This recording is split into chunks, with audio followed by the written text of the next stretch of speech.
Because we want to talk about who potentially going to have the biggest year 2 leap from our rookie class. Now, obviously, we know the rookies that we had. Kenny Pickett, George Pickens, DeMarvin Leal. You got your Connor Hayward. I'm not forgetting. Oh, nope. Mark Robinson. And Jalen Warren, who was the free agent addition. No Chris Oladukin. And I feel like, am I missing someone? I feel like I named everybody, right? I ain't tripping. No, Calvin Austin. I was doing some Google search Calvin there. Austin was the other one because he was hurt. Yep. And shout out to Calvin Austin as well. There we go. Now I got all the names. I'm good now. I'm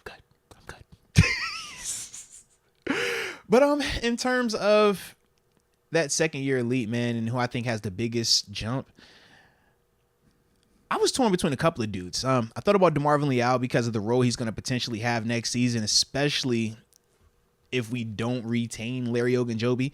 I think that DeMarvin could have a bigger role and just be more impactful. I thought down the stretch he was playing really well. We think Mark Robinson, some of the stuff that he was doing down the stretch and the potential role he's going to get to compete for going into next year. He's an explosive player that looks like he could be a productive player for us. Thought about him.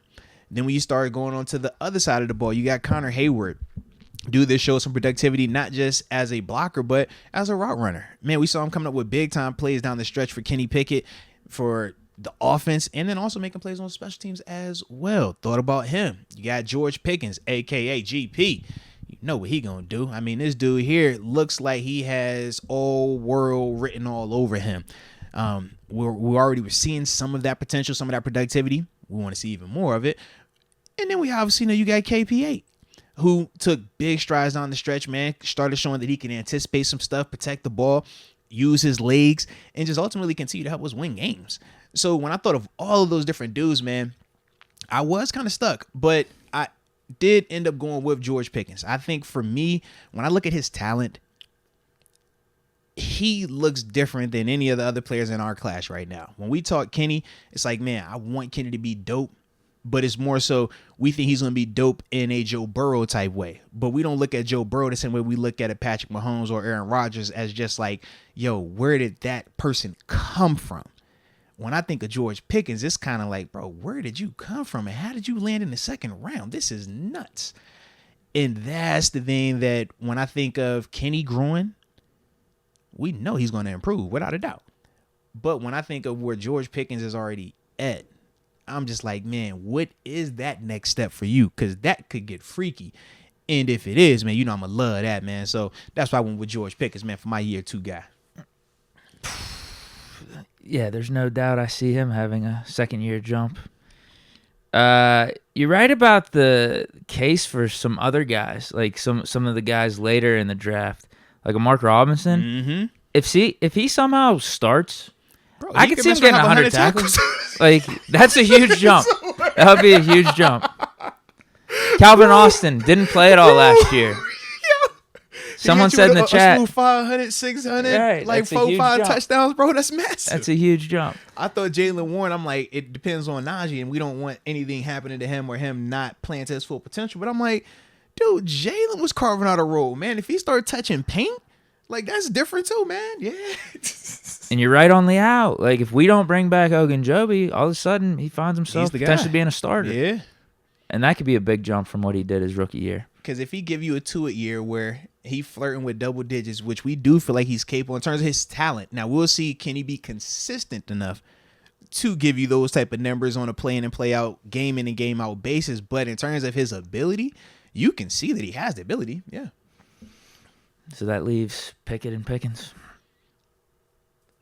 I feel like you stuck between a rock and a hard place. I'm going Pickett, dude. Man. I'm I knew going you were. Pickett. I wouldn't expect anything less from you, man.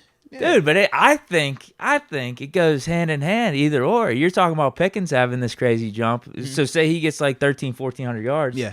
I would assume Pickett's doing pretty damn good at the quarterback position, right? Oh, that's weird. Because you ain't said that about Kirk Cousins. Huh? Oh, yeah, that's weird. You ain't said that about Kirk Cousins, don't you? You ain't gonna slide that one in. No, my friend. If George Pickens going off for 1,400, what does that got to do with Kenny Pickett? Because Justin Jefferson that went off for how many yards and touchdowns? You don't give Kirk Cousins no credit. It's different. Oh, nah, it's different. It is. Nah, it's different. Because Kirk's got it's different. How many years of tape and different. track record going against him, in my opinion. Whereas Pickett's going into his second year. All I would say is, if you ain't Deontay's gonna have a good season too. I think Moose gonna have a good season, so it's gonna all go hand in hand with Pickett's stats. The same way I give Kirk Cousins credit, I give KPA credit.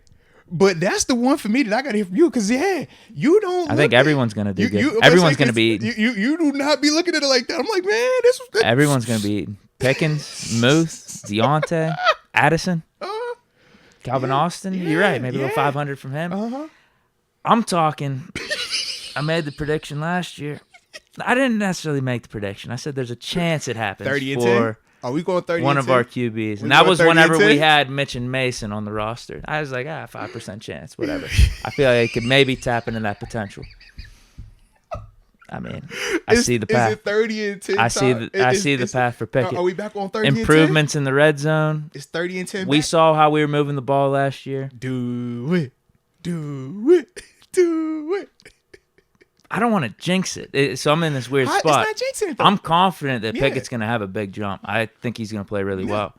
I feel like the stats actually don't show how well he played in the second half of the season all the way. Because some of his touchdowns were rushing yards. There were some drops for touchdowns. Yeah.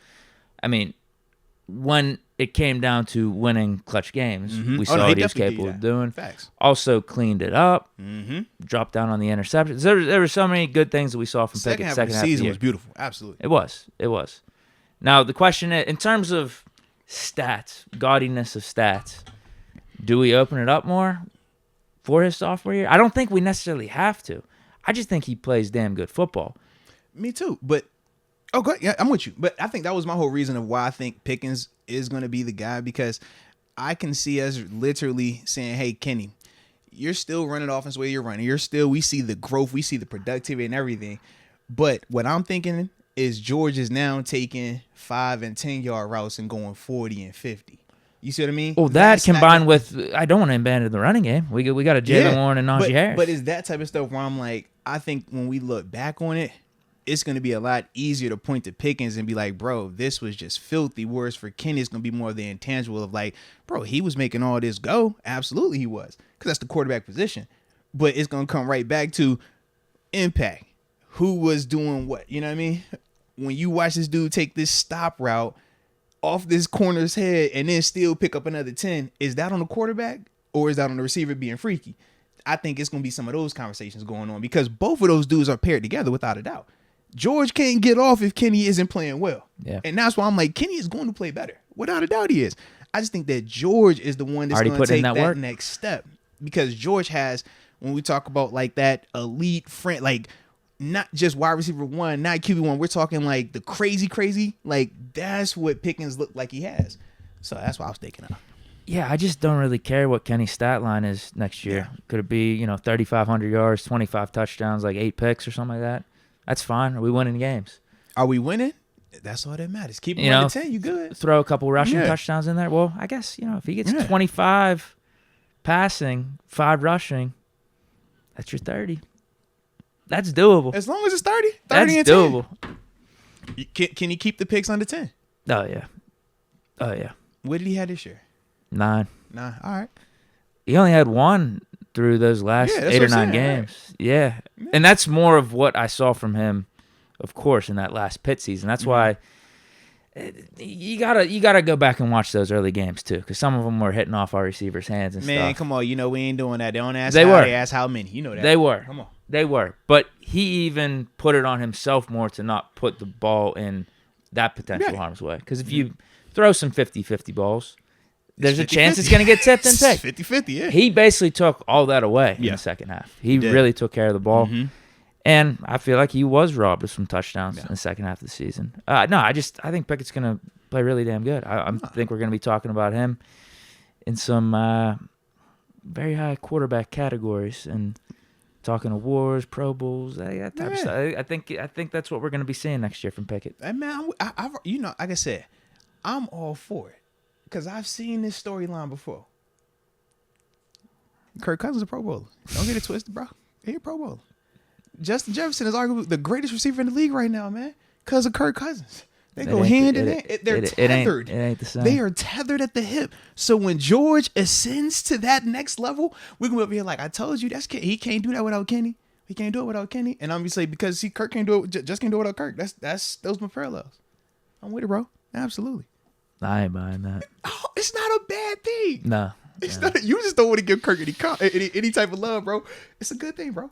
They go hand in hand. He had a better season than I thought he was going to last year. I'll give him credit. He was solid. He was average, years? whatever. How many years you done said that about Kirk? He had a better year than I expected. No. He done better than I thought he was gonna do. Lord, all right. But his team sucked though. That's your go-to. You'll pull up his team losing in the postseason and It's put that because on of him. him. But you can't pull up It's because of him him. playing bad. That's the funny part. Oh, no, it is. It's him playing bad in big games, primetime games. Bring up the check now. That you're gonna bring up, right? I'm not bringing that up. I'll save that for TG. He can bring that up. Literally, if we talking about he could bring that up. Game, like what we talking about here? TG was on that team, that Washington team. So he's biased then. You heard how Shady McCoy talked about Eric Bieniemy, right? Bias. When you got that type of it's too close for you, feel like you've been wrong in some type of way, it comes out. That's why you see as soon as you say, "Yo, TG, bro, how you feel about Kirk?" He started laughing because he's like, "Hey, all right." Now, I don't know about Shady's case, but I know TG ain't lying. He's backing up everything I got to witness on TV. I know TG ain't lying because I got to witness it too. So how does Justin Jefferson do what he does then? Because it's not like he's taking 5-yard routes and running down the field. He's not taking a slant and going. I see him running digs, verts, posts, corners.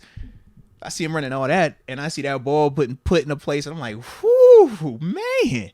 And after that, Justin does what he does. But the air yard is just like, geez. That's bro, fine. They could be a good quarterback-receiver connection. Kirk just still isn't a quarterback I want on my team. That's fine. I'm just, as long as we acknowledge the greatness that Justin Jefferson is and know that can't be without Kirk. I can't agree with that. I can't. I can't go there. Gosh. You're in denial, man. You're in denial. I think Pickett and Pickens, I think we can lock them in for big second-year jumps. The other guys, it's going to be dependent on the positions. Yep.